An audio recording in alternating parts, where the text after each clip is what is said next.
لیکن لوگ یہ سمجھتے ہیں کہ صرف عبادات اللہ تعالیٰ کی مدد کے حاصل ہونے کے لیے کافی ہے. لوگ یہ سمجھتے ہیں کہ صرف عبادات اللہ کی مدد کے حاصل ہونے کے لیے کافی ہیں، جبکہ عبادات اعلیٰ درجے کی ہوں، اخلاص اعلیٰ درجے کا ہو، عبادات اعلیٰ درجے کی ہوں، اخلاص اعلیٰ درجے کا ہو، لیکن آپس میں اجتماعیت نہ ہو تو اللہ تعالیٰ کی نصرت نازل نہیں ہوتی. اس لیے کہ فرمایا ہے ید اللہ علی الجماعہ، کہ اللہ کی مدد جماعت پر ہے. جماعت کسے کہتے ہیں؟ اجسام کے جمع ہونے کو جماعت نہیں کہتے، بلکہ قلوب کے جمع ہونے کو جماعت کہتے ہیں. اس لیے سب سے بنیادی بات یہ ہے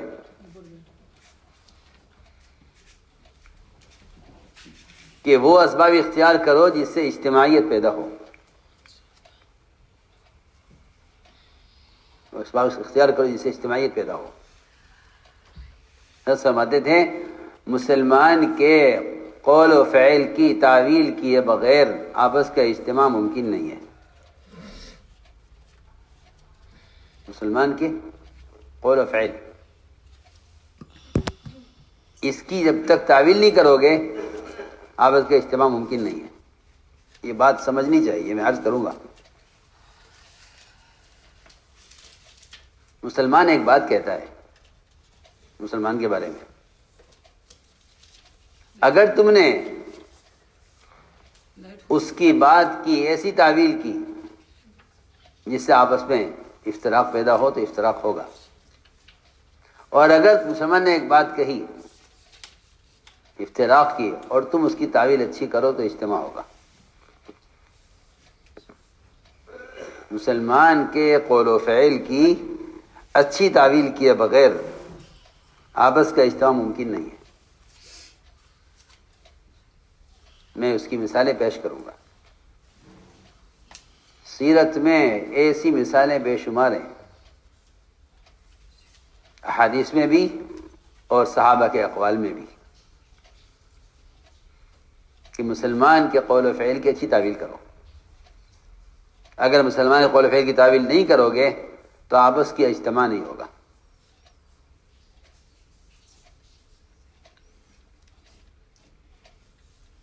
جب افتراق ہو جاتا ہے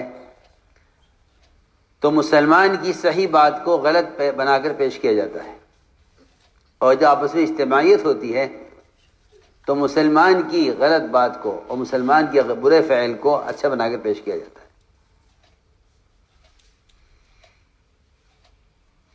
حضور اکرم صلی اللہ علیہ وسلم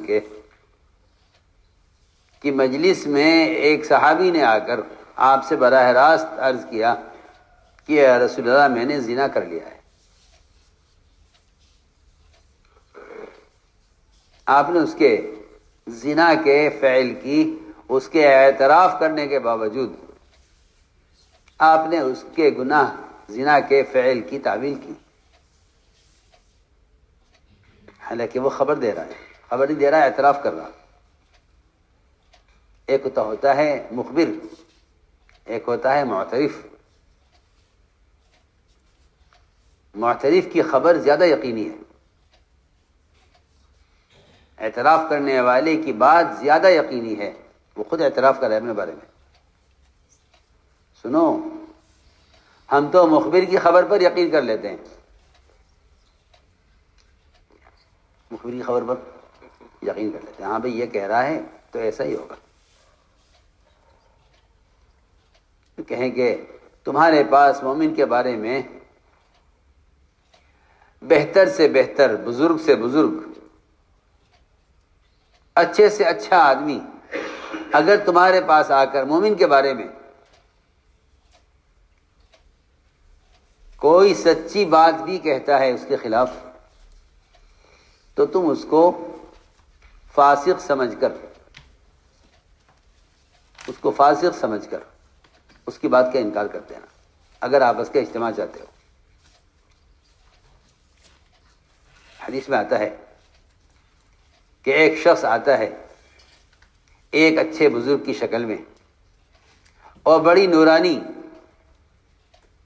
اور بڑی وجاہت کی شکل لے کر آتا ہے اور آ کر کہتا ہے کہ فلاں مسلمان نے یوں کیا ہے۔ پھر مسلمان آپس میں اس بات کو دہراتے ہیں، ایک دوسرے کا تذکرہ کرتے ہیں، وہ بات پھیل جاتی ہے مسلمانوں کے درمیان کہ فلاں شخص نے یہ کیا ہے اور فلاں نے خبر دی ہے۔ لوگ پوچھتے ہیں تم سے یہ بات کس نے کہی ہے؟ وہ کہتا ہے کہ ہاں میں اس آدمی کو شکل سے اچھی طرح جانتا ہوں، سامنے آئے گا تو بتلا دوں گا۔ حدیث میں آتا ہے کہ وہ یقیناً شیطان تھا، اب وہ دوبارہ نظر نہیں آئے گا، تمہارے درمیان ایک بات چھوڑ گیا ہے۔ کچھ کہنا چاہتا ہوں، سب سے پہلا حکم یہ ہے کہ مومن کے بارے میں بدگمانی کرنے کی کوئی گنجائش نہیں ہے۔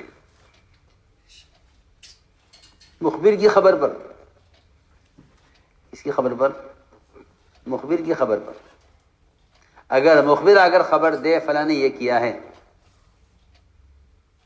تو مومن کے لیے کوئی گنجائش نہیں ہے اس کی کہ وہ اس کی خبر کا یقین کرے یا اس پر کوئی قدم اٹھائے، ہرگز نہیں۔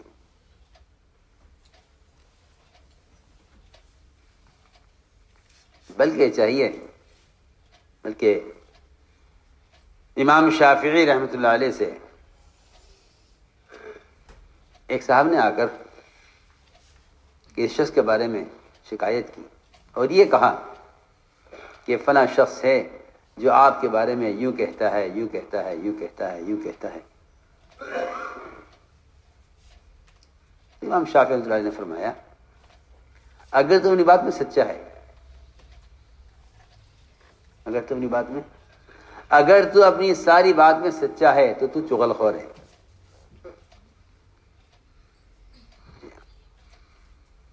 اور اگر تو اپنی بات میں جھوٹا ہے تو فاسق ہے۔ یعنی دونوں دروازے بند کر دیے کہ تم سچ بول رہے ہو تب بھی تمہاری بات نہیں سن سکتے ہم، اگر تم جھوٹ بول رہے ہو تب بھی تمہاری بات نہیں سن سکتے۔ ایسا اچھا جواب دیا، فرمایا کہ اگر تم سچ بول رہے ہو ایک مومن کے بارے میں، حالانکہ وہ اس مومن کے بارے میں وہ بات کہہ رہا ہے جو خود امام شافعی کے متعلق ہے، فرمایا اگر تم سچ بول رہے ہو تو تم فاسق ہو، تو تم چغل خور ہو، اور اگر تم جھوٹ بول رہے ہو تو تم فاسق ہو۔ حضور اکرم صلی اللہ علیہ وسلم نے فرمایا اپنے صحابہ سے کہ تم میں سے کوئی شخص کسی کی کوئی بات میرے پاس ہرگز لے کر نہ آئے، اس لیے کہ میں چاہتا ہوں کہ میں تمہارے سامنے نکلوں تو میرا سینہ تم سب کی طرف سے صاف ہونا چاہیے، میرا سینہ سب کی طرف سے صاف ہونا چاہیے۔ لا يبلغني احد من احد شيئا،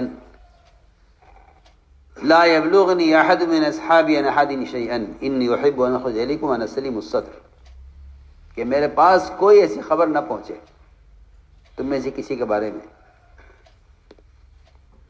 کیونکہ میں چاہتا ہوں کہ میں تمہارے سامنے نکلوں میرے سینے سب کی طرف سے صاف ہو، کیونکہ لوگ خبروں پر یقین کر کے بدگمان ہو جاتے ہیں۔ ہم نے تو ایسا سنا ہے، میں مثال عرض کرتا ہوں۔ عبداللہ ابن مبارک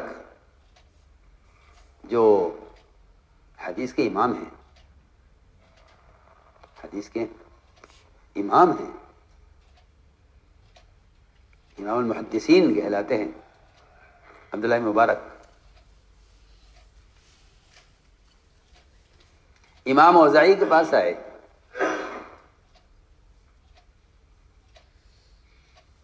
امام اوزاعی نے کہا کہ ابن مبارک میں تمہیں ایک نصیحت کرتا ہوں کہ ہمارے علاقے میں ایک بڑا بدعتی آیا ہوا ہے، اور بڑی بدعت پھیلا رہا ہے، اس سے تم بہت بچ کر رہنا، نہ اس کی بات سننا، نہ اس کو پاس جانا، اور اسے بچ کر رہنا۔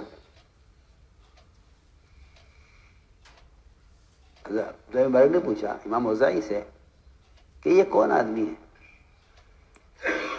جو علاقے میں بدعت پھیلا رہا ہے؟ انہوں نے کہا کہ یہ اس کا نام ہے ابو حنیفہ۔ اس کا نام ہے، نہ اس کے پاس جانا، جی ہاں، نہ اس کی بات سننا، اور یہ بڑا بدعتی ہے۔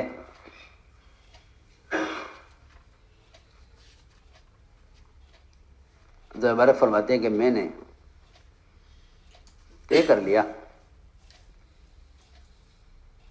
کہ مجھے اس آدمی کو حقیقت بتلانی ہے۔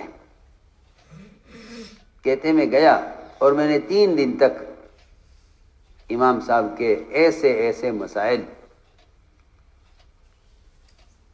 جمع کیے جو بہت ہی اہم مسائل تھے۔ 3 دن تک میں نے جمع کیے، ایک کاپی بنائی جس میں نے اہم سارے مسائل لکھے، اہم اور جگہ جگہ کہیں کہیں نعمان یوں کہتا ہے، نعمان یوں کہتا ہے، نعمان یوں کہتا ہے، نعمان یوں کہتا ہے، اور میں اس کو کاپی کو ہاتھ میں لے کر امام اوزاعی کے مشین میں ٹہلنے لگا۔ ان کی نظر پڑی کاپی پر، پوچھنے لگے کہ خراسانی بھائی ہاتھ میں تمہاری کاپی کیسی ہے؟ کہنے کہ کچھ نہیں، کچھ فقہی مسائل ہیں میں نے اپنے لیے لکھے ہوئے ہیں، یہ مجھے دکھلانا، کہ میں نے کاپی ان کو دے دی۔ وہ صبح سے لے کے شام تک اس کاپی کو پڑھتے رہے، اور جب پوری ہو گئی تو مجھ سے یہ کہا کہ یہ کاپی جس شخص کی بھی ہے، جس نے بھی لکھوائے ہیں مسائل، جس کے بھی یہ مسائل ہیں، اس شخص کا علم سب سے زیادہ گہرا علم ہے۔ میں تمہیں نصیحت کرتا ہوں کہ اس آدمی کی خدمت میں جا کر رہو اور اس سے علمی فائدہ اٹھاؤ۔ خوب تعریف کی۔ پھر پوچھا انہوں نے امام اوزاعی نے کہ یہ تو بتاؤ یہ آخر یہ آدمی ہے کون؟ یہ آدمی ہے کون جس کے مسائل اتنے دقیق، اور اس کے استنباط اور مسائل کا نکالنا احادیث اور قرآن سے اتنی باریکی سے، آخر ہے کون یہ؟ تو عبداللہ مبارک نے فرمایا کہ یہ وہی شخص ہے جس کے بارے میں آپ نے مجھ سے کہا تھا کہ بدعتی کے پاس مت جانا اور اس سے بچ کر رہنا۔ تو میں نے عرض کیا کہ بعض مرتبہ لوگ سنی ہوئی بات پر ایسا یقین کر لیتے ہیں، جی ہاں، یہ وہ حقیقت سے بہت دور ہوتے ہیں۔ اس لیے میں نے عرض کی ایک بات کہ مسلمان کے بارے میں اگر کوئی آدمی خبر دے کہ ایسے شخص کی خبر کا کبھی یقین نہیں کرنا چاہیے۔ حضور اکرم صلی اللہ علیہ وسلم کے یہاں زنا کا اعتراف کرنے والا خود حاضر خدمت ہوا اور عرض کیا کہ ایسا میں نے زنا کر لیا ہے۔ حضور اکرم صلی اللہ علیہ وسلم نے اس کے زنا کے اعتراف پر اس کی زنا کی تعویل کی۔ تعویل یہ کی کہ نہیں تم کیا جانو زنا کیا ہوتا ہے؟ میں نے کہا جی میں نے زنا کیا ہے۔ فرمایا تم نے عورت کو ہاتھ لگایا ہوگا، تم اس کو زنا کہہ رہے ہوں گے۔ میں نے کہا جی میں نے زنا کیا ہے کہ تم نے عورت کو بوسہ لیا ہوگا، اس کو تم زنا کہہ رہے ہوگے۔ جی میں نے زنا کیا ہے کہ تم نے عورت کو اشارہ کیا ہوگا آنکھ سے، اس کو تم زنا سمجھ رہے ہوگے کہ نہیں جی میں جانتا ہوں میں نے زنا کیا ہے، میں نے زنا کیا۔ آپ نے ہر ممکن کوشش کی کہ کسی طرح یہ زنا سے انکار کر کے واپس چلا جائے، لیکن ایمان تقاضا کر رہا ہے کہ حد قائم ہو۔ زنا کرنے والے کا ایمان تقاضا کر رہا ہے کہ حد قائم ہو، اور حد قائم کرنے والا تقاضا کر رہا ہے کہ ایک مومن پر حد کیوں قائم کی جائے اور ایک مومن کو زانی ثابت کیوں کیا جائے، ایک مومن کو زانی کیوں ثابت کیا جائے، ایک مسلمان کو زانی کیوں کہا جائے۔ نبی کی تو کوشش یہ ہے کہ ایک مسلمان کو زانی کیوں کہا جائے، اور زنا کرنے والی کوشش یہ ہے کہ اس کا ایمان تقاضا کر رہا ہے کہ نہیں، جہنم سے پہلے دنیا میں پاک ہو جاؤ، جہنم سے پہلے دنیا میں پاک ہو جاؤ، تو اس کو تقاضا کر رہا ہے۔ حضرت علی کے یہاں چور پکڑ کر لایا گیا، کیا ہوا کہ جی اونٹ چرایا ہے۔ علی رضی اللہ تعالیٰ عنہ نے اس چور سے بات کی اور تعویل کی اس کی چوری کی، اور اتنی عمدہ تعویل کی، حضرت علی نے فرمایا کہ اونٹ سارے ایک سی شکل کے ہوتے ہیں، اونٹ سب ایک شکل کے ہوتے ہیں، تم نے اپنا سمجھ کر کھولا ہوگا، وہ کسی دوسرے کا نکلا، اس نے تمہیں چور کہہ دیا۔ یہ حضرت علی رضی اللہ تعویل کی، مومن کے فعل کی تعویل۔ حضرت علی نے کوشش کی کہ چوری ثابت نہ ہو۔ اس زمانے کے مسلمان، بلکہ اچھے پڑھے لکھے مسلمان کے گناہ کو ثابت کرنے کی کوشش کرتے ہیں کہ اس کا گناہ ثابت ہو، اور وہاں نبی سے لے کر صحابہ تک ہر ایک کوشش یہ ہوتی تھی کہ مسلمان کا گناہ ثابت نہ ہو، گناہ ثابت نہ ہو۔ اگر وہ اعتراف کر رہا ہے تب بھی اس بات کی کوشش کی جاتی تھی کہ نہیں، اس کا گناہ ثابت نہ ہو، یہ انکار کرتے۔ حضرت رضی اللہ تعالیٰ نے تعویل کی، اور تعویل یہ کی کہ اونٹ سب ایک شکل کے ہوتے ہیں، تم اپنا سمجھے ہوگے، یہ دوسرے کا نکلا، لوگوں نے تمہیں چور کہہ دیا۔ چور نے کہا نہیں جی، میں نے تو دوسرے کا سمجھ کر کھولا ہے، حالانکہ چور کو بچنے کا موقع دیا جا رہا ہے، لیکن وہ اس کوشش میں ہے کہ میں اگر یہاں آج بچ گیا تو کل آخرت میں کیا ہوگا۔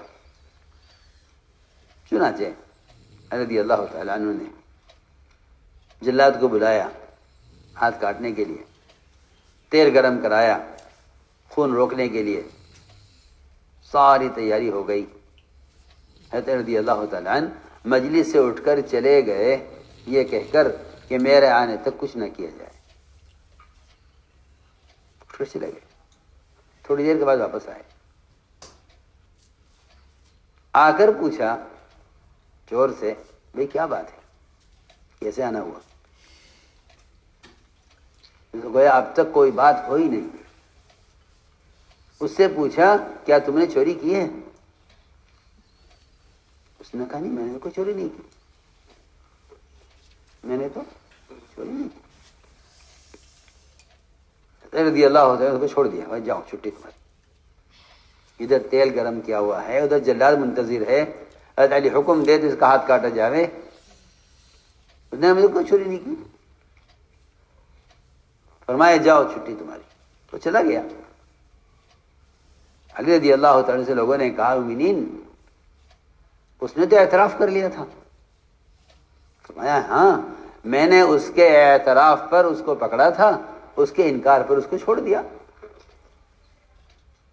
مومن انکار کر رہا ہے نا، مومن انکار کر رہا۔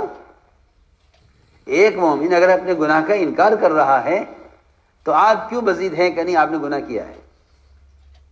اس کا مطلب یہ ہے کہ آپ مومن کی نجات اور اس کی عزت نہیں چاہتے۔ اگر مومن کی نجات عزت چاہے گا، مومن کے فعل کی تعویل کرے گا، اس کے اعتراف کو قبول کرے گا۔ اس نے اعتراف کیا کہ میں نے چوری، اس نے انکار کیا میں نے چوری نہیں کی، چھوڑ دیا اس کو۔ تو میں عرض کر رہا تھا کہ یہ ہے کہ جب تک مومن کی قول و فعل کی تعویل نہ کی جائے اس وقت تک آپس کا اجتماع ممکن نہیں ہے۔ یہ پہلی شرط ہے، یہ پہلی شرط ہے آپس کی اجتماعیت کے لیے کہ مومن کے قول و فعل کی تعویل کی جائے کہ نہیں، مومن ایسا نہیں کر سکتا۔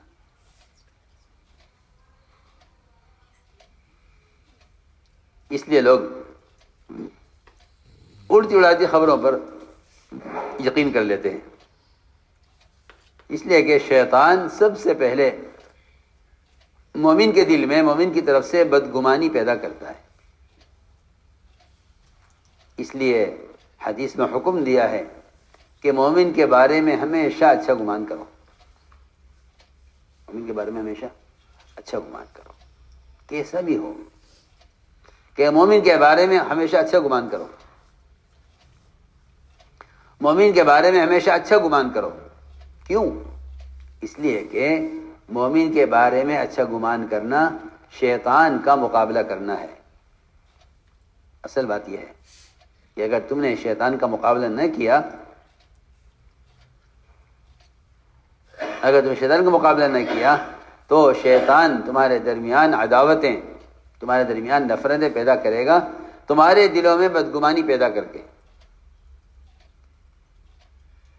اس لیے فرمایا کہ جب تمہارے دل میں یا تمہارے کان میں شیطان کوئی ایسی بات ڈالے کسی مومن کے بارے میں، تو تمہیں چاہیے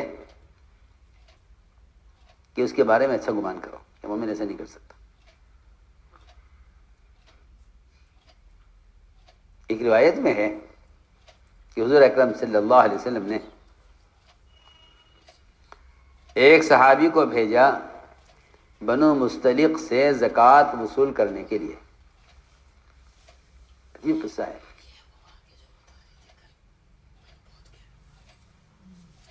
کہ جاؤ اور بنو مستلق سے زکوٰۃ وصول کر لاؤ۔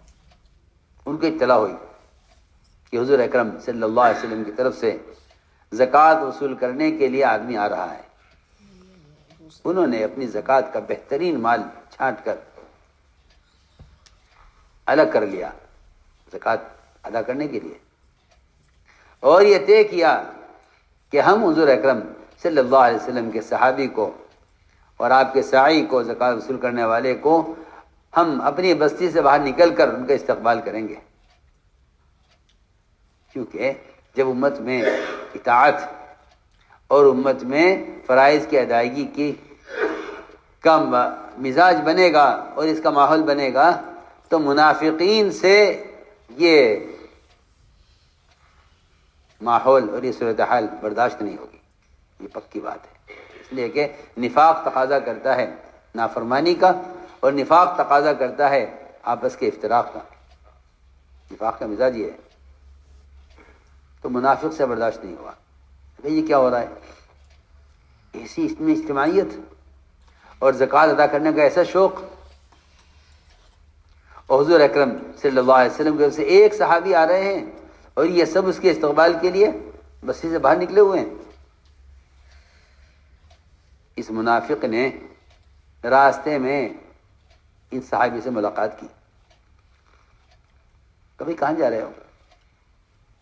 کہ میں حضور اکرم صلی اللہ علیہ وسلم کی طرف سے بھیجا گیا ہوں اور بنو مستلق سے زکوٰۃ وصول کرنے کے لیے جا رہا ہوں۔ اس منافق نے یہ کہا صحابی سے، تمہیں حالات کی خبر ہے؟ کیا حالات ہیں؟ اسے اللہ معاف فرمائے، اس زمانے میں کیا عرض کروں، بڑے سے بڑے لوگ، علم، عقل، فہم رکھنے والے، کانوں کے اتنے کچے ہوتے ہیں کہ جس بات کو سن لیتے ہیں اس پر فیصلہ کر لیتے ہیں۔ حالانکہ حدیث میں آتا ہے کہ ایک آدمی کے جھوٹا ہونے کے اتنا کافی ہے کہ وہ سنی ہوئی بات کو آگے بڑھا دے۔ کفا بالمرء کذبا ان یحدث بکل ما سمع، کہ ایک آدمی کے جھوٹا ہونے کے اتنا کافی ہے کہ وہ سنی بات کو آگے بڑھا دے۔ چنانچہ یہ صحابی اکیلے منافق نے یہ کہا کہ تم کہاں جا رہے ہو؟ تمہیں معلوم ہے کیا حالات ہیں؟ بنو مستلق کا پورا قبیلہ زکوٰۃ دینے سے انکار کر رہا ہے، میں آپ کو بتانے آیا ہوں. یہ ہوتا ہے شیطان کا کام کہ وہ ایمان والوں پر مسلط ہو کر ان کے دل میں ایمان والوں کی طرف سے ایسی بدگمانیاں پیدا کرتا ہے کہ آدمی خود فیصلہ کر لیتا ہے کہ ہاں بھائی ٹھیک کہہ رہے ہو، ایسا ہی ہوگا. تو سنو کیا عجیب قصہ ہے. انہوں نے منافق نے یہ کہا کہ پورا قبیلہ زکوٰۃ دینے سے انکار کر رہا ہے، حالانکہ پورا قبیلہ عمدہ زکوٰۃ کا مال چھانٹ کر ادا کرنے کے لیے صحابی کے آنے کا منتظر ہے، اور پورا قبیلہ ان کے استقبال میں بستی سے باہر نکلا ہوا ہے.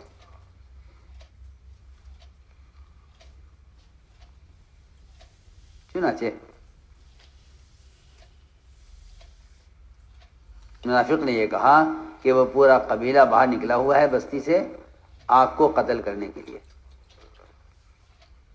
وہ آ رہے استقبال میں اور اکرام میں کہ ہم باہر نکل کر استقبال کریں گے اور پھر اپنے قبیلے میں ان کو لے کر جائیں گے اور ان کو زکوٰۃ کا مال کے حوالے کریں گے. یہیں سے صحابی واپس ہو گئے آدھے راستے سے، تحقیق نہیں کی.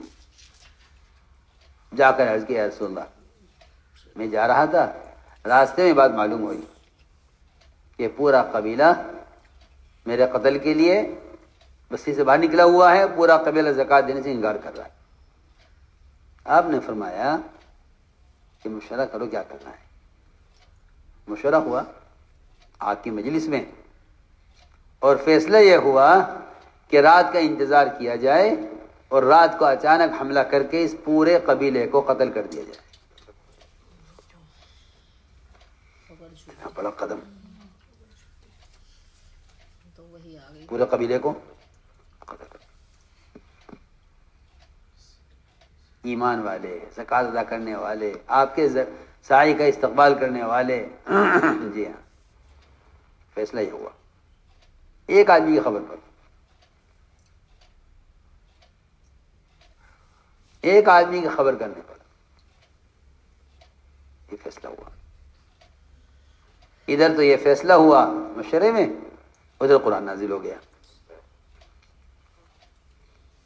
اے تمام ایمان والوں، اگر تمہارے پاس کوئی منافق، کوئی فاسق کوئی خبر لے کر آئے تو تمہیں چاہیے کہ اس کی تحقیق کر لینا، اس کی تحقیق کر لینا. فتبینوا، تحقیق کر لینا. ایسا نہ ہو کہ تم کسی خبر پر کوئی قدم اٹھا لو اور پھر تمہارے لیے سوائے ندامت اور شرمندگی اور حسرت کے کچھ نہ ہو. کوئی آیت نازل ہوئی، آپ نے فوراً روک دیا اپنے دستے کو حملہ کرنے سے اور تحقیق کی. بتاؤ تحقیق کرو کیا کیا کیا حقیقت ہے. بھائی ہم تو زکوٰۃ دینے کو تیار ہیں اور ہم تو آپ کے آدمی کا انتظار کر رہے تھے، آپ نے آدمی کیوں نہیں بھیجا؟ اور وہ لوگ اس زکوٰۃ کو وصول کرنے والے کے نہ آنے پر اتنے پریشان ہو گئے اور کہنے لگے آپس میں کہ شاید ہمارے مال کی، ہماری کمائی میں کوئی شک ہے یا ہماری کمائی حلال نہیں ہے کہ حضور اکرم صلی اللہ علیہ وسلم نے ہمارا زکوٰۃ کا مال وصول کرنے سے انکار کر دیا. آپ نے وعدہ کیا تھا آدمی بھیجیں گے اور آدمی نہیں آیا. اس کا مطلب یہ ہے کہ ہمیں مال کمانے میں ہم سے اللہ کا حکم ٹوٹا ہے کہ ہماری زکوٰۃ اللہ کے یہاں قبول نہیں ہو رہی ہے. خود حاضر خدمت ہو، ساری زکوٰۃ دے کے خود آ گئے. اے رسول اللہ سچی بتائیے کہ ہم سے کیا غلطی ہوئی، ہم سے کیا گناہ ہوا کہ آپ نے ہمارا زکوٰۃ کا مال وصول کرنے سے انکار کر دیا. آپ کے آدمی وقت پر آیا نہیں.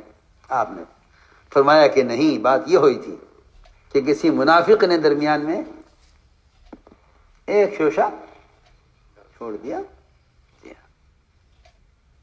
اللہ اکبر. میں تو سمجھتا ہوں کہ اگر واقعی کسی میں کوئی ذرہ برابر عقل ہے اور کسی میں ذرہ برابر خیر کی کوئی کسی سے امید ہے تو ایسے واقعات ایسے لوگوں کی سمجھ کے لیے بہت کافی ہے.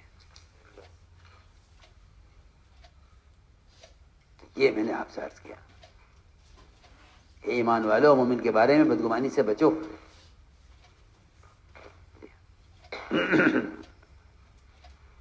اس لیے کہ شیطان تمہارے دلوں میں ایسی باتیں ڈالے گا مومن کی طرف سے کہ جس سے تمہارے درمیان آپ نے فرمایا کہ مجھے اس کا بالکل اندیشہ اور خطرہ نہیں ہے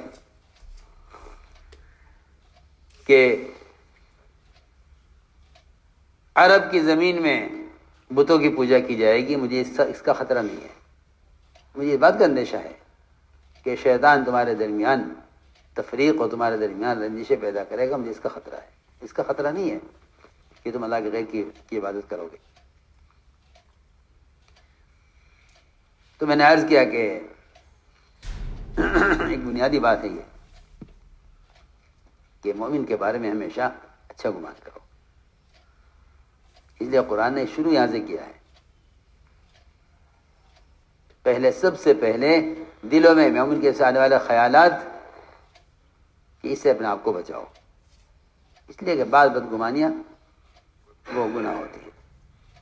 ولا تجسسوا، جب خبر آتی ہے کوئی تو آدمی تحقیق کرتا ہے کہ بھئی چلو تحقیق کرو.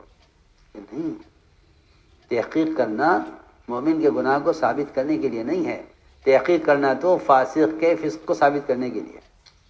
دیکھو فرق دیکھو.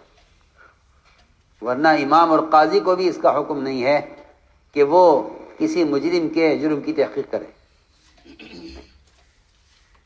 ہاں، مسلمان کی جان، مسلمان کے مال کے ضائع ہونے کا اگر اندیشہ ہو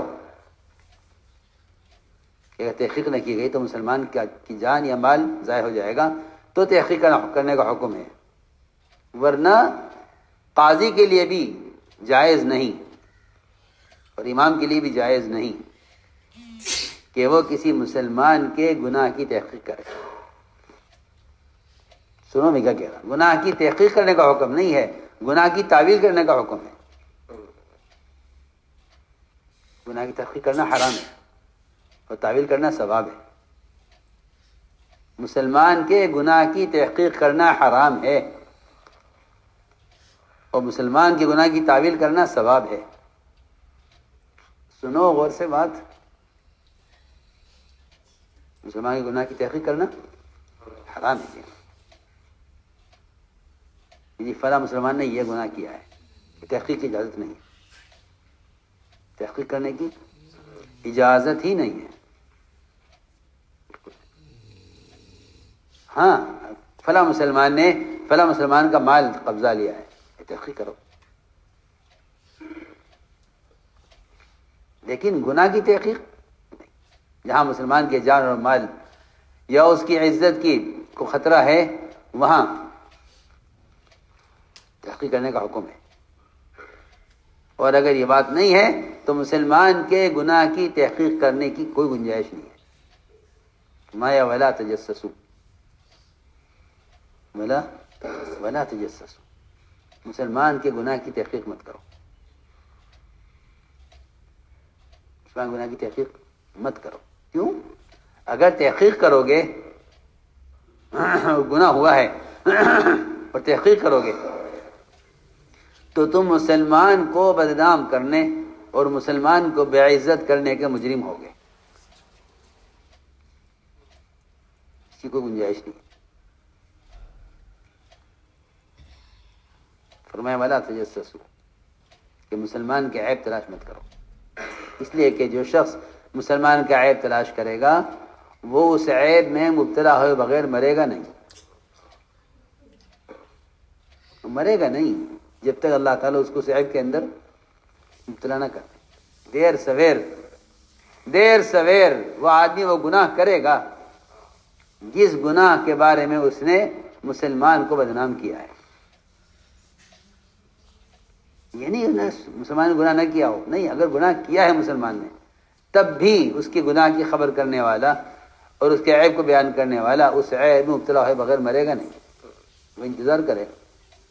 وہ کیا کرے؟ انتظار کرے کہ اس کا نمبر کب آتا ہے. تو میں نے عرض کیا کہ مسلمان کے گناہ کی تحقیق کرنے کی کوئی گنجائش نہیں ہے. اس لیے کہ جو مسلمان کے گناہ کی تحقیق کریں اور جو مسلمان کے گناہ ثابت کرنے کی کوشش کریں، ایسے لوگوں سے اللہ رب العزت خیر کا اور اصلاح کا کام نہیں لیتے۔ دیکھو بہت ضروری بات ہے۔ آپ اس لیے کہ ہم تو گشت بھی کر رہے ہیں، ہم تو تعلیم بھی کر رہے ہیں، ہم دعوت بھی دے رہے ہیں، نہیں، اللہ اصلاح کا کام لیں گے ہی نہیں۔ اللہ تعالیٰ اصلاح کا کام لیں گے ہی نہیں ان لوگوں سے جو مسلمان کے عیب کو تلاش کریں۔ وجہ اس کی یہ ہے کہ حدیث میں آتا ہے کہ مسلمان کا عیب تلاش کرنے والا آدمی مصلح نہیں ہے بلکہ مفسد ہے۔ جو آدمی مفسد ہے وہ مصلح کیسے ہو سکتا ہے؟ جو شخص کیا ہے؟ فساد پیدا کرنے والا ہے۔ اللہ ایسا آدمی سے اصلاح کا کام کیسے لے لیں گے؟ واہ، پکی بات ہے۔ قرآن میں ہے واللہ یعلم المفسد من المصلح، اللہ جانتے ہیں فسادی کون ہے اور مصلح کون ہے۔ جی اللہ جانتے ہیں، جی ہاں، واللہ یعلم المفسد من المصلح۔ تو یہ بات ہمیشہ یاد رکھنا کہ جو آدمی دیکھنا چاہتا ہے کہ فلاں آدمی کیا کر رہا ہے، بس حدیث نے کہا ہے کہ ایسا آدمی مفسد ہے، مصلح نہیں ہے۔ اس لیے کہ مسلمان کو گناہ کرتے ہوئے پکڑنے کی کوشش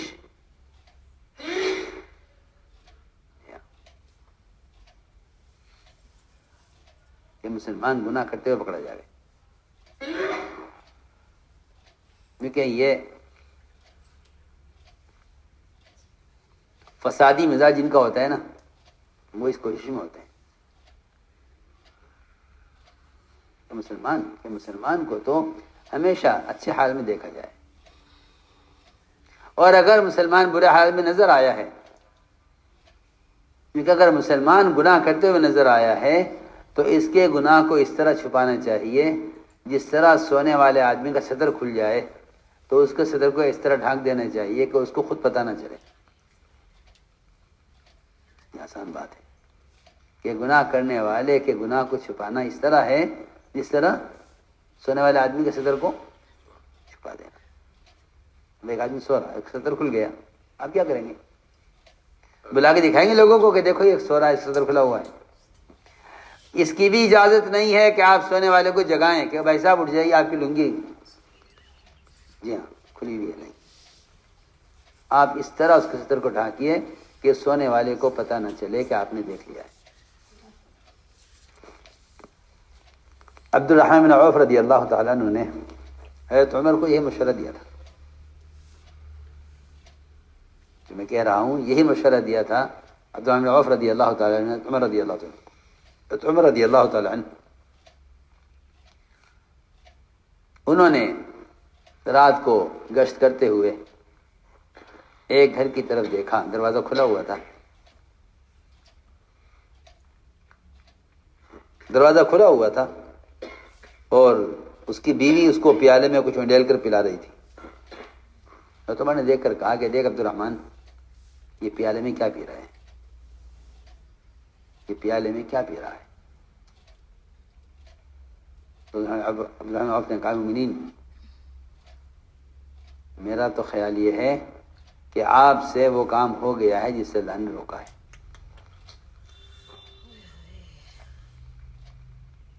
حالانکہ عمر کا رعب ایسا تھا، روایتوں میں ملتا ہے کہ عمر کے رعب کی وجہ سے لوگوں کو ان سے ایک صحیح بات میں سوال کرنے میں سال گزر جایا کرتا تھا، ہمت نہیں ہوتی تھی کچھ نہیں، نہ رعب، ایک سال عمر کے رعب کی وجہ سے ہمت نہیں ہوتی تھی پوچھنے کی۔ جی ہاں،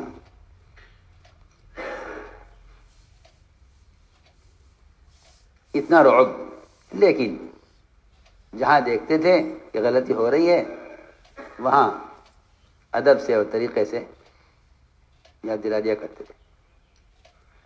مومنین، میرا خیال تو یہ ہے کہ آپ سے گناہ ہو گیا ہے، کہ آپ یہ سوچ رہے کہ پیالے میں کیا ہوگا۔ عمر نے فرمایا کہ اے عبد الرحمن، یہ بتاؤ یہ میرا گناہ کیسے معاف ہوگا؟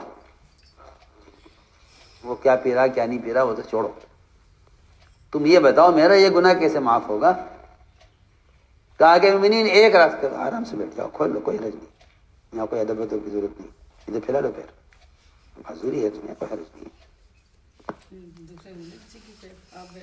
کا مسئلہ اس کا نہیں ہے کہ وہ کیا پی رہا تھا، اسے تو بھول گئے، اسے تو بھول گئے۔ فرمایا اے عبدالرحمن یہ بتا یہ میرا گناہ معاف کیسے ہوگا؟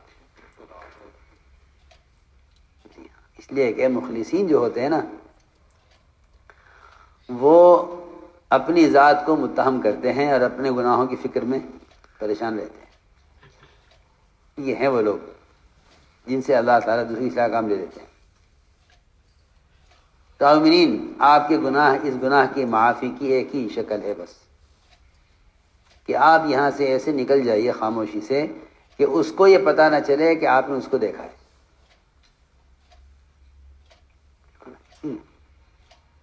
یہ حدیث میں آتا ہے کہ جس امیر اور ذمہ دار کے ساتھ اللہ خیر کا ارادہ کرتے ہیں اس کو ایسا عملہ دیتے ہیں کہ اگر وہ بھول جائے تو اس کو یاد دلاتے ہیں، اور اگر اسے خود سے یاد آ جائے تو عملہ اس کا تعاون کرے۔ یہ فرمایا اور عمر رضی اللہ خاموشی سے نکل گئے۔ ایک موقع پر عمر رضی اللہ تعالی عنہ رات کو پہرا دے رہے تھے، چلتے چلتے چلتے چلتے ایک مکان کے پاس سے گزرے، اندر سے گانے کی اور ناچنے کی آواز آ رہی تھی۔ عمر رضی اللہ تعالیٰ نے کہا کہ دیکھو اس گھر کے اندر گانا بھی چل رہا ہے۔ عمر رضی اللہ عنہ نے خیال ہوا کہ اگر میں نے دروازہ کھٹکھٹایا تو یہ گانا بند ہو جائے گا اور گناہ کے سامنے آئے گا نہیں، لہذا دیوار پھلان کر جانا چاہیے۔ عمر رضی اللہ تعالیٰ عنہ نے چھوٹی چھوٹی دیواریں ہوتی تھی گھر کی، دیوار پھلان کے اندر داخل ہوئے، جا کے بڑے میاں اندر گھر میں ناچنے والی ناچ رہی تھی، گا رہی تھی، اور وہ شراب پی رہے تھے اور اتنے مست اور مشغول تھے وہ گناہ میں کہ ان کو حضرت عمر کے آ کر کھڑے ہونے تک بھی اندازہ نہیں ہوا کہ کیا ہو رہا ہے۔ حضرت عمر قریب کے آگے کھڑے ہو گئے۔ حضرت عمر نے جب دیکھا یہ منظر تو حضرت عمر نے کہا میں نے اس سے برا منظر نہیں دیکھا کہ ایک بوڑھا آدمی موت کا منتظر ہے اور یہ گناہ کر رہا ہے۔ بڑے میاں نے آنکھ کھولی تو دیکھا تو عمر تو کھڑے ہوئے تھے قریب۔ بڑے میاں نے کہا کہ عمر جلدی مت کرو، مجھے سزا دینے میں جلدی مت کرو، اگر میں اللہ کا اے حکم توڑ رہا ہوں کہ شراب پی رہا ہوں تو آپ نے اللہ کے 3 حکم توڑے۔ اللہ نے فرمایا لا تجسسوا، کہیں گھس کر کسی مسلمان کے عیب تلاش مت کرو، آپ نے میرا عیب تلاش کیا ہے۔ اللہ نے فرمایا کہ دروازے سے آؤ، آپ دیوار پھلان کر آئے۔ اللہ نے فرمایا ہے کہ اجازت لے کر گھر میں داخل ہو، آپ بغیر اجازت کے گھر میں داخل ہوئے۔ میں نے اگر اللہ تعالیٰ کی ایک نافرمانی کی ہے تو آپ نے اللہ کی 3 نافرمانیاں کی ہیں۔ یہ بڑی میاں نے جواب دیا۔ عمر رضی اللہ، روایت میں ہے عمر رضی اللہ تعالیٰ عنہ خاموشی سے باہر آ گئے اور اتنا روئے اتنا روئے اتنا روئے کہ عمر کی ہچکیاں لگ گئیں۔ عبداللہ بن مسعود باہر کھڑے ہوئے تھے۔ حضرت عمر کو فکر ہی ہے کہ مجھے روتا ہوا دیکھیں گے، پوچھیں گے کیا ہوا۔ تو عمر رضی اللہ تعالیٰ عنہ نے اپنی آواز کو دبانے کے لیے، چھپانے کے لیے اپنے دانتوں سے چادر پکڑی ہوئی تھی، باہر نکلے خاموش۔ حضرت عبداللہ بن مسعود کے ساتھ واپس ہو گئے۔ یہ نہیں بتلایا کیا منظر دیکھا اندر، ورنہ اللہ معاف فرمائے ہم اگر کوئی بات کسی کی دیکھ لیتے ہیں نا تو ہمیں تقاضا ہوتا ہے اپنے قریب والوں کو فوراً خبر کی جائے۔ جی ہاں، زمانے کا تو عجیب ہی حال ہے۔ مسلمان کے عیوب کو ایسے تلاش کرتا ہے جس طرح ایک آدمی روزی تلاش کرتا ہے، اور اسے غیبت کے ذریعے کھانے کی اتنی جلدی ہوتی ہے جتنا بھوکا آدمی رزق تلاش کرنے کے بعد اسے اس کے کھانے کا تقاضا ہوتا ہے۔ یہ سب کا مزاج بنا ہوا ہے، عیب تلاش کرو اور جلدی جلدی بیٹھ کے کھاؤ۔ جیسا ایک آدمی بھوکا آدمی کیا کرتا ہے، روزی تلاش کرتا ہے اور پھر اس کو جلدی کھانے کی کوشش کرتا ہے۔ وہ حال ہمارا ہے کہ عیب تلاش کرو رزق کی طرح جی ہاں، اور پھر بیٹھ کے غیبت کرو بھوکے آدمی کی کے کھانے کی طرح۔ عمر رضی اللہ تعالیٰ خاموش رہے۔ عبداللہ مسعود جو عمر رضی اللہ کے ساتھ آپ کے مشیر خاص تھے، اور ساتھ رہتے تھے مستقل، ان کو نہیں بتلایا کیا ہوا اندر،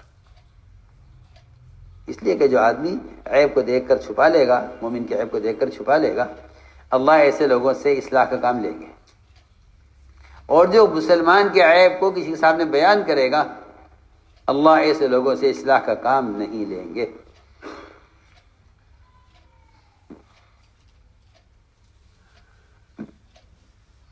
چنانچہ عمر واپس آ گئے، نہ اس کا کے لیے کوئی حد جاری کی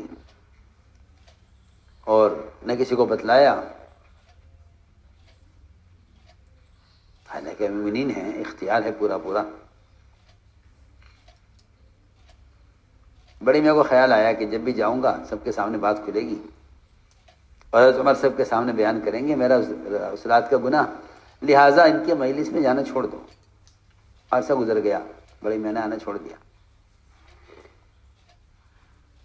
جب بہت عرصہ ہو گیا تو خیال آیا بڑے میاں کو کہ اب تو بات پرانی ہو گئی ہے، حضرت عمر بھول گئے ہوں گے، چلو چلتے ہیں مجلس میں، لیکن کہیں چھپ کر بیٹھیں گے پیچھے۔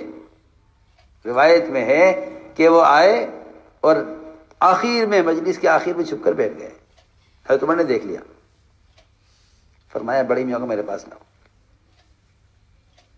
وہ کہنے لگے آج تو اس پوری مجلس میں حضرت عمر اس رات کی بات سب کے سامنے کھولیں گے اور سزا دیں گے۔ میرے پاس لاؤ بڑے میاں کو۔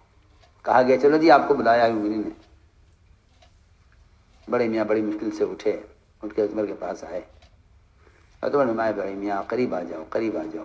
بہت قریب کیا۔ روایت میں ہے بڑے میاں کے کان کو لقمہ بنا لیا حضرت عمر نے، اور کان میں یہ کہا بڑے میاں سے، میں نے اس رات کی بات کسی سے نہیں کہی،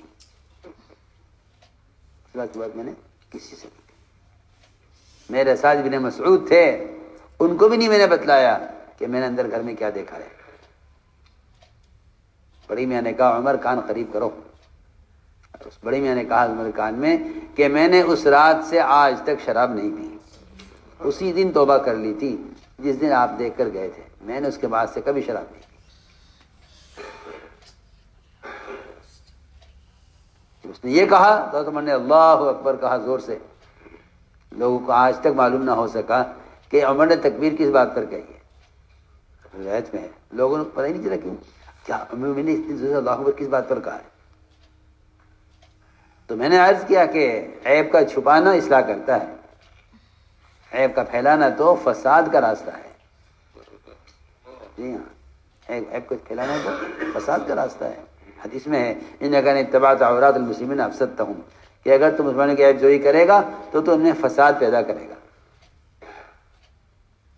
اس لیے میرے دوستو عزیزو، ایک بات یہ ہے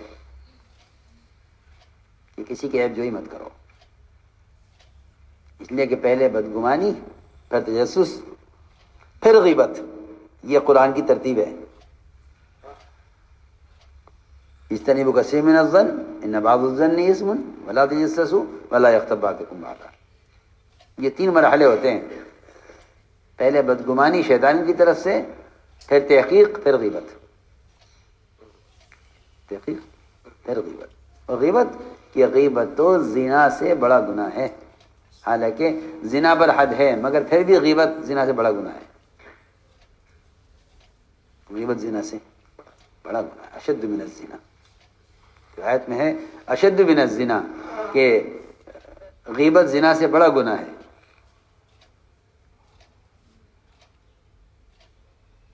اس لیے میں نے عرض کیا کہ مسلمان کے قول و فعل کی تعویل کے بغیر آپ اس کا اجتماع ممکن نہیں ہے۔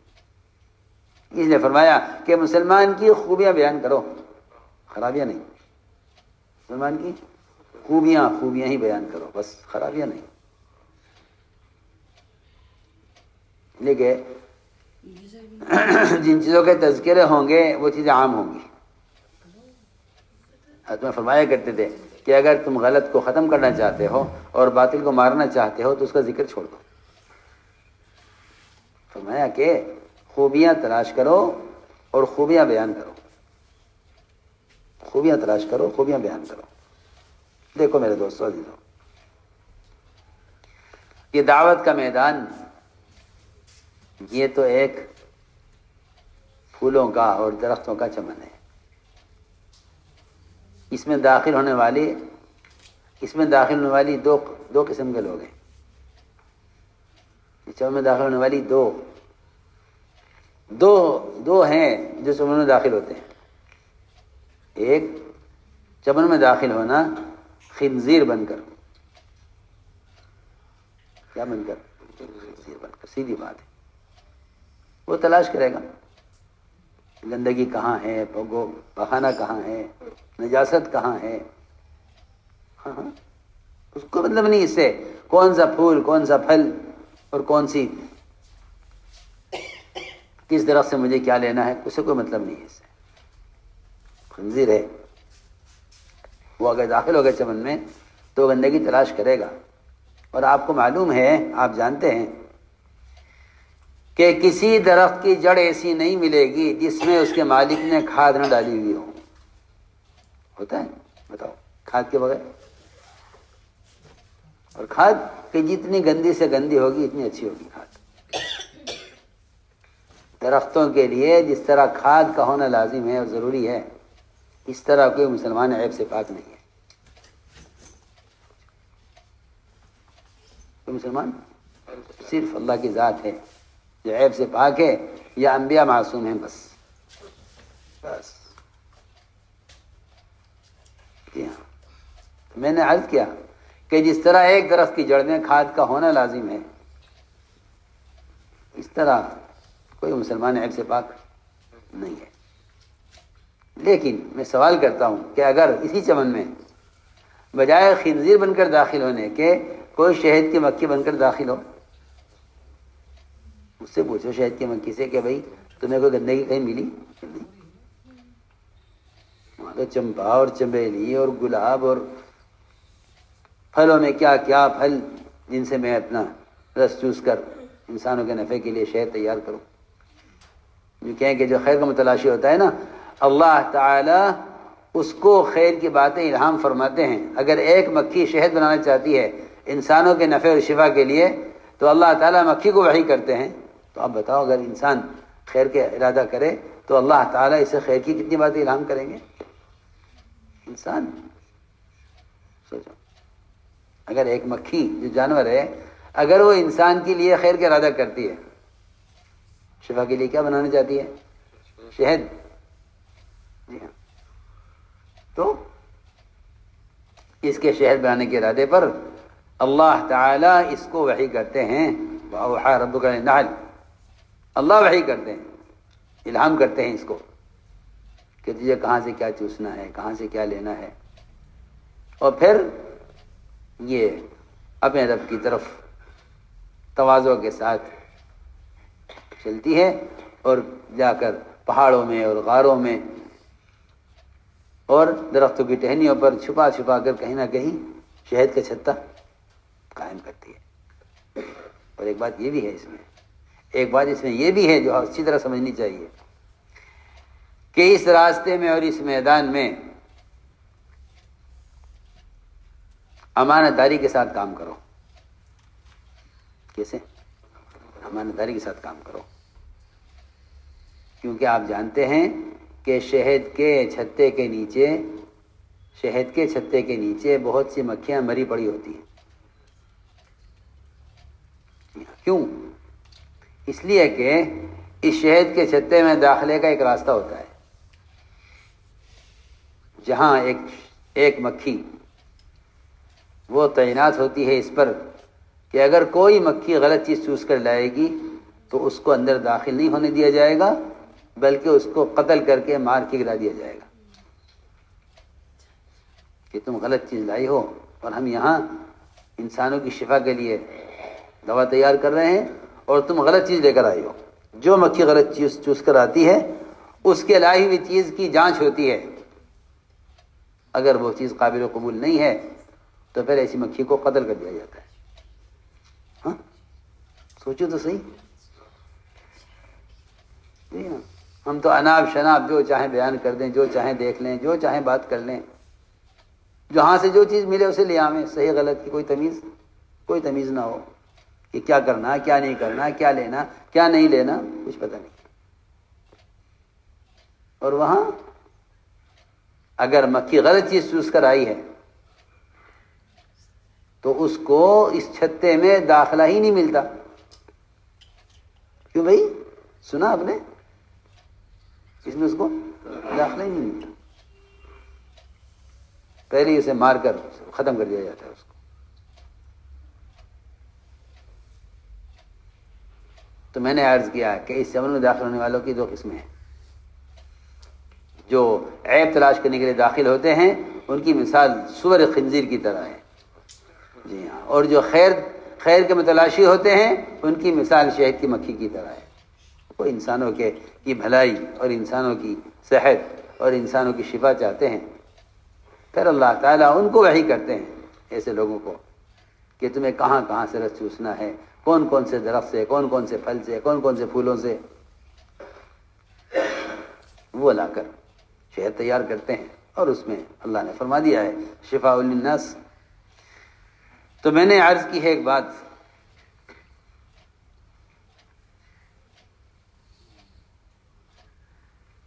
کہ لوگوں کے اندر خیریں تلاش کرو اور خوبیاں تلاش کرو. ایک مسلمان کا مقام بیت اللہ سے اونچا ہے. صحیح حدیث ہے.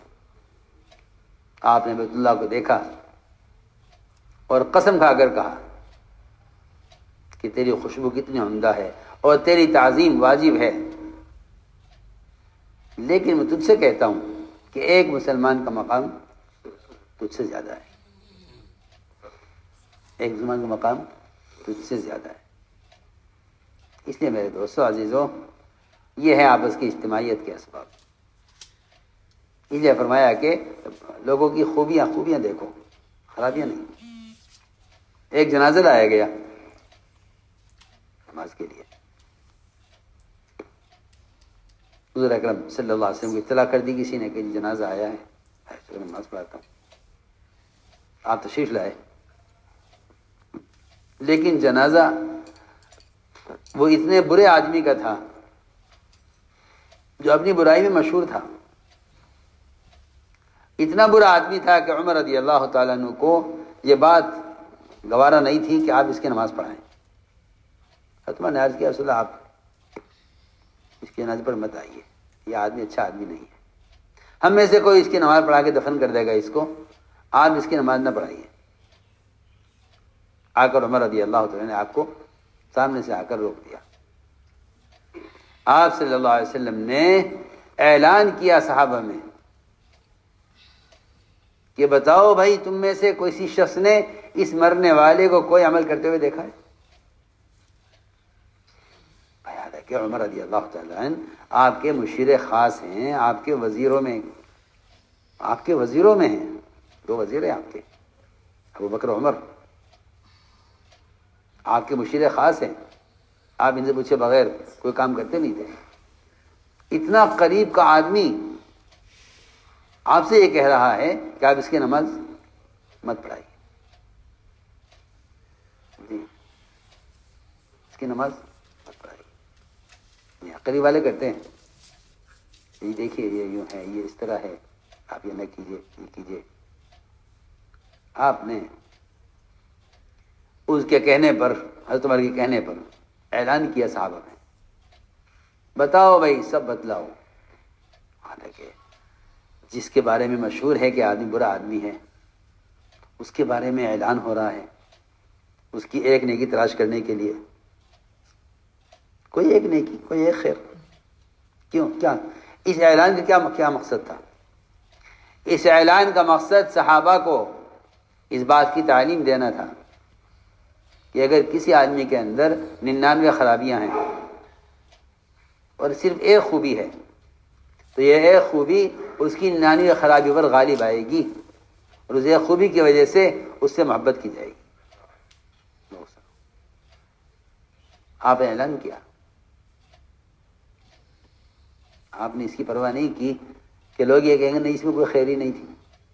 نہیں، تلاش کرو، کچھ تو ملے گا. جی ہاں، میں کیا عرض کروں، ہم مسلمان کے اندر اتنی خوبی تلاش نہیں کرتے جتنی خرابیاں تلاش کرتے ہیں. اور آپ نے اعلان کیا صحابہ میں، بتاؤ بھائی تم میں سے کس نے اس مرنے والے کو کوئی عمل کرتے دیکھا ہے؟ ایک صحابی کھڑے ہوئے، عرض کیا ہاں یا رسول اللہ، اس مرنے والے نے صرف ایک مرتبہ اللہ کے راستے میں ایک رات پہرا دیا ہے. دیکھیں، یہ کوئی تہجد کا، تلاوت کا، بیان کا، خطاب کا، کسی میدان میں قتال کا کوئی عمل نہیں ہے. ایک انتظامی لائن کی چیز ہے کہ پہرا دیا ہے ایک رات. آپ نے فرمایا جو آنکھ اللہ کے راستے میں پہرا دینے میں جاگی ہو ایک مرتبہ بھی، وہ کبھی جہنم کی آگ نہیں دیکھے گی. کتنی بڑی فضیلت ہے، کتنی بڑی فضیلت ہے. جو آنکھ اللہ کے راستے میں پہرا دینے میں جاگی ہے جہنم کی آگ کبھی نہیں دیکھے گی. حضور اکرم صلی اللہ علیہ وسلم نے یہ فضیلت بیان کی. فرمایا عمر پیچھے ہٹ جاؤ،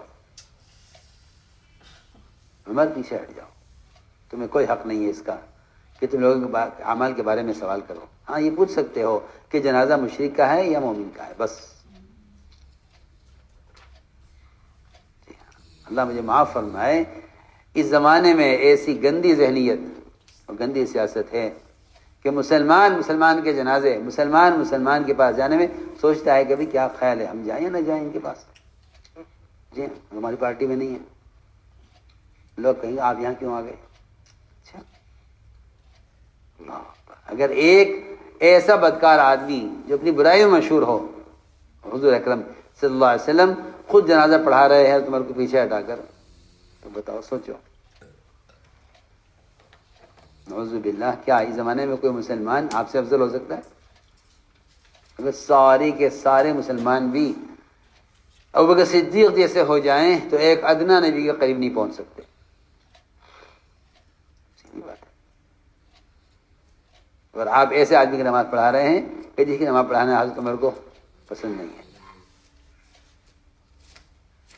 اس لیے میرے دوستو عزیزو، بات ساری یہ تھی کہ آپس کی اجتماعیت ممکن نہیں جب تک مومن کے بارے میں گمان ٹھیک نہیں ہوگا اور مومن کے قول و فعل کی اچھی تعویل نہیں کی جائے گی تو آپس کا اجتماع نہیں ہوگا.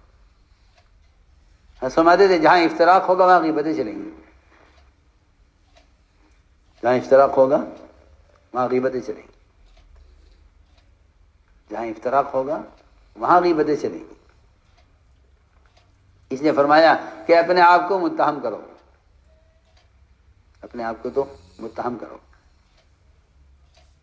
اور دوسروں کی خوبیاں بیان کرو. اپنے آپ کو متہم کرو، دوسروں کی خوبیاں بیان کرو، اپنی خرابیاں سوچو، اپنی خرابیاں سوچو. ورنہ تو حدیث میں آتا ہے کہ دوسروں کی آنکھ کا تو اس کو بال بھی نظر آ جاتا ہے اور اپنی آنکھ کا شہتیر بھی محسوس نہیں ہوتا. جبکہ آپ جانتے ہیں کہ اگر پلک ٹوٹ کر صرف ایک بال کا ٹوٹ کر آنکھ میں چلا جائے تو پہلوان سے پہلوان آدمی، جی ہاں، پریشان ہو جاتا ہے. کیوں بھائی؟ آنکھ پانی بہاوے گی، آنکھ میں تکلیف ہوگی، آنکھ سرخ ہو جائے گی. جب تک یہ آنکھ کا بال نکل نہیں جائے گا نا، جی ہاں، پہلوان سے پہلوان آدمی بھی رگڑتا ہی رہے گا آنکھ کو. حدیث میں فرمایا، عجیب بات فرمایا حدیث میں، جی ہاں، کہ جو لوگ عیوب دیکھتے ہیں نا ان کو اپنی آنکھ کا تو کیا شہتیر جانتے ہو کسے کہتے ہیں؟ گارڈر جو رکھا تھا نا، گارڈر درمیان میں ٹکڑیوں کو رکھنے کے لیے گارڈر رکھتے ہیں بیچ میں، سب سے بڑی بلی، سب سے بڑا گارڈر جس پر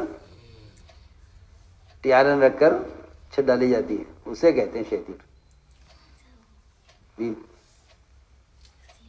کسی کی آنکھ میں گھس جائے محسوس ہوگا نہیں. یہ فرمایا حدیث میں. کہ اپنا عیب تو آدمی کو نظر نہیں آتا، دوسرے کی آنکھ کا بل نظر آتا ہے. اس لیے فرمایا دیکھو یہ کام ایسا کام ہے کہ اس میں اپنی خرابیاں دیکھو اور دوسروں کی خوبیاں دیکھو. اپنی خرابیاں دیکھو اور دوسروں کی خوبیاں دیکھو، اور اجتماع ہو جائے گا. اس آپس میں اجتماع ہو جائے گا. اپنی خرابیاں دیکھتے چلے جاؤ، دوسروں کی خوبیاں دیکھتے چلے جاؤ، اور جہاں خرابی نظر آئے کہ اس سے ایسے رخ پھیر لو جسے آپ جانتے ہی نہیں ہیں. تو میں نے ساری باتیں عرض کی ہے کہ اللہ تعالیٰ کی مدد اور نصرت وہ آپس کے اجتماعیت کے بغیر ممکن نہیں ہے، اور آپس کا اجتماع مومن کے فعل اور قول کی تعویل کیے بغیر ممکن نہیں ہے. اجتماعی قول و فعل کی اچھی تعویل کرو. یہ اس کام کا مزاج ہے. ہر کام کا ایک مزاج ہوتا ہے. لوگ پوچھتے ہیں اس کام کا نہج کیا ہے؟ کیا نہج؟ ہمارے یہاں نہج تو بہت آسان ہے.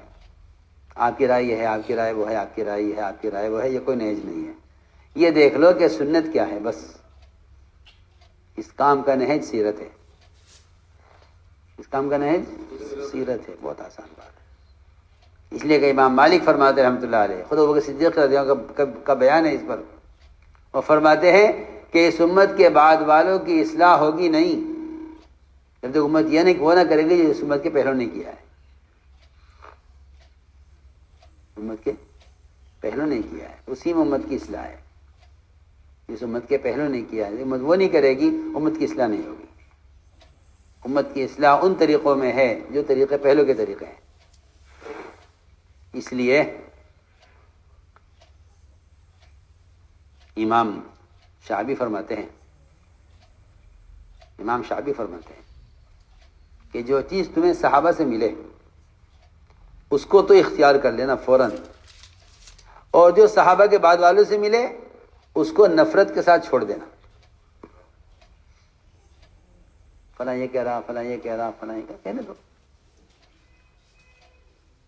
اس لیے کہ علم صرف صحابہ کا علم ہے، بعد والوں کا علم نہیں ہے. بعد والوں کا علم، امام مالک فرماتے ہیں علم صرف وہ ہے جو صحابہ سے منقول ہے.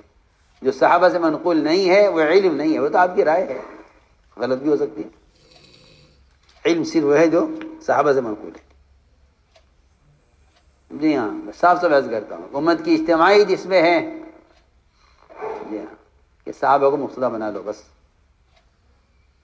امت کس میں اجتماعیت ہے؟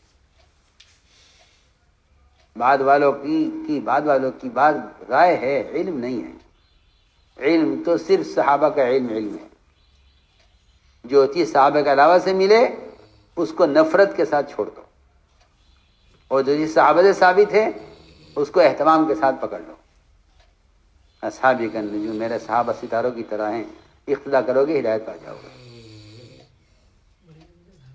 اس لیے دوستو عزیزو، ساری بات یہ تھی کہ اپنا مزاج یہ بناؤ، اپنا مزاج یہ بناؤ. جی ہاں، کانوں کے پکے رہو، کانوں کے پکے. جی ہاں،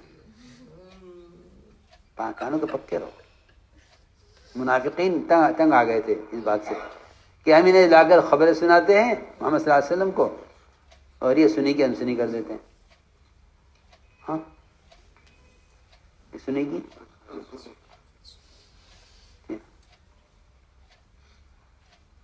انسنی کر دیتے ہیں. سنتے ہی نہیں ہے، کیا سنتے ہی نہیں. بہت آسان بات ہے.